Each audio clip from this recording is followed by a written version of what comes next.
In this video, I will show you in a quick and practical way how to deploy on Vercel and put your website online in just a few minutes. First, go to the Vercel website and sign in to your account.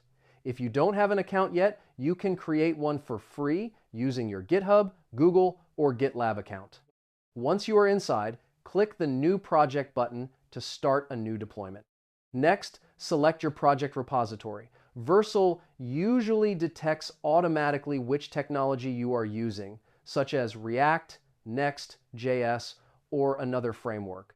After that, review the project settings. In most cases, you don't need to change anything because Vercel automatically fills the configuration. If your project requires environment variables, you can add them before deploying. Then, click the Deploy button and wait a few seconds while Vercel installs dependencies and publishes your website. When the process is complete, the platform will generate a public link that you can share with anyone.